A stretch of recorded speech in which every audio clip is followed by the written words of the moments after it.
Hi friends, welcome to the channel. இந்த வீடியோவில் நம்ம வந்துட்டு துரை செந்தில்குமார் டைரக்ஷனில் லெஜண்ட் சரண் அவர்கள் நடிப்பில் ரிலீஸ் ஆகிருக்கிற லீடர் படத்தை ரிவ்யூ தான் பார்க்க போகிறோம். ஃபர்ஸ்ட் இந்த படத்தை கதையை பற்றி பார்த்தலாம். தூத்துக்குடி ஆர்பரை அழிக்க நினைக்கிற ஒரு தீவிரவாத கும்பலுக்கிட்ட இருந்து அந்த தூத்துக்குடி ஆர்பரை காப்பாற்றினாங்க இல்லையா அப்படின்னு தான் படத்தை கதை சுருக்கம். பட் இது மட்டும் இல்லாமல் இன்னும் நிறைய கிளைக்கதைகள் வந்து படத்தில் இருக்குது.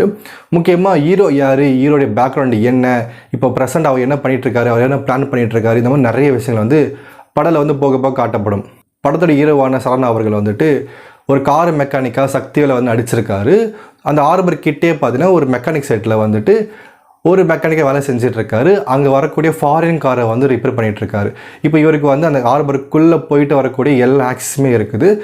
அந்த ஆர்பரில் பார்த்தீங்கன்னா சால்ட் அப்படின்னு ஒரு வில்லன் ஒருத்தருக்கான். அங்கே வரக்கூடிய இல்லீகலான கண்டெய்னர் வந்துட்டு அவன் வந்து கை மாற்றி வர வேலை பார்த்துட்ருக்கான்.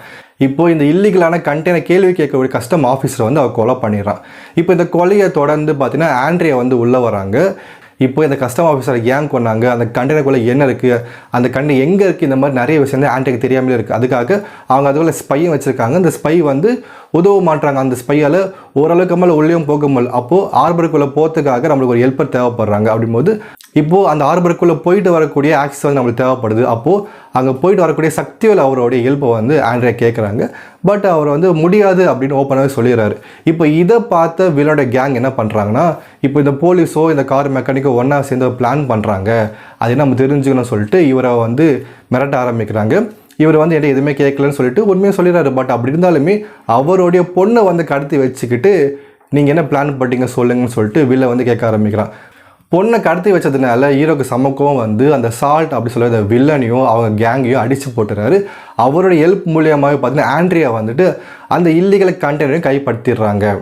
இப்போ இந்த கண்டெய்னருக்குள்ளே பார்த்தீங்கன்னா நிறைய மூட்டையாக அம்மோனியம் நைட்ரேட் வந்துருக்கு. இது வந்து தீ பற்றக்கூடிய ஒரு கெமிக்கல். இப்போ இந்த கெமிக்கல் கண்டெய்னர் வந்து அவங்க கைப்பற்றிடுறாங்க. ஸோ சக்திவேலால் தான் நம்ம பிளான் நாசமாக போச்சு அப்படின்னால அந்த வில்லனுக்கு மேலே ஒரு மெயின் வில்லன் இருப்பான், அவனுக்கும் வந்து சக்திவேல் மேலே சமக்கம் வந்துடும். இப்போ இந்த சக்திவேல் யார், ஒரே ஆளை வந்து நம்ம கேங்கோடைய மொத்த பிளானே நாசம் பண்ணிட்டாங்க. அப்போ இந்த ஹீரோ யார் அப்படின்னு அவங்க தேடும் போது தான் இதுக்கு முன்னாடி அவர் என்ன பண்ணிக்கிட்டு இருந்தார் அப்படின்ற மாதிரி நிறைய விஷயம் வந்து ரிவீல் பண்ணப்படுது. படத்தில் பார்த்தீங்கன்னா நம்ம லெஜண்ட் சரண் அவர்கள், அதுக்கடுத்து ஆண்ட்ரியா, அதுக்கடுத்து சாம் அப்படின்னு நடிச்சிருக்காங்க.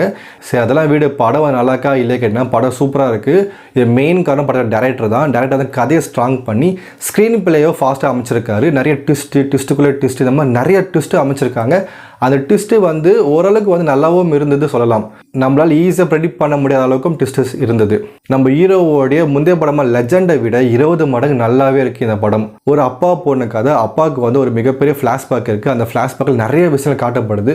அவங்க அம்மா யார், அவங்க அம்மா வந்து யார் கொன்னாங்க, அவங்க உண்மையாக இறந்து போயிட்டாங்களா இல்லையே, இந்த மாதிரி நிறைய விஷயங்கள் வந்துட்டு அடுத்து கடைசி வரைக்கும் ரிவீல் பண்ணிக்கிட்டே இருக்காங்க. படத்துடைய இறுதி ஃப்ரேம் வரைக்குமே நிறைய ட்விஸ்டஸ் இருந்துகிட்டே தான் இருக்குது. அதுதான் பார்த்தீங்கன்னா படத்துடைய மெயின் ப்ளஸ்ஸை சொல்கிறோம். அண்ட் படத்துடைய கிளைமேக்ஸில் வந்து ஒரு ட்ரெயின் ஃபைட் ஒன்று வச்சுருப்பாங்க, நல்லாவே இருந்தது. நம்ம லெஜண்ட் சரண் அவர்களை பார்த்தீங்கன்னா போன படத்தை விட இந்த படம் வந்து நிறைய இம்ப்ரூவ்மெண்ட் ஆகிருக்கு. லுக் வைஸும் சரி, அவர் டைலாக் டெலிவரி, அவருடைய ஆக்டிங் மாதிரி நிறைய இம்ப்ரூவைஸ் பண்ணியிருக்காரு. முதல்ல இந்த படம் பார்த்தீங்கன்னா ஒரு ஃபேமிலியாக பார்க்கக்கூடிய ஒரு நல்ல படமே அமைஞ்சிருக்கு. நல்ல விறுவிறுப்பான கதையும் திரைக்கதையும் இந்த படத்துடைய மெயின் ப்ளஸ்ஸாக நான் சொல்கிறேன். இன்னொரு வீடியோவில் பார்க்கலாம். நன்றி, வணக்கம்.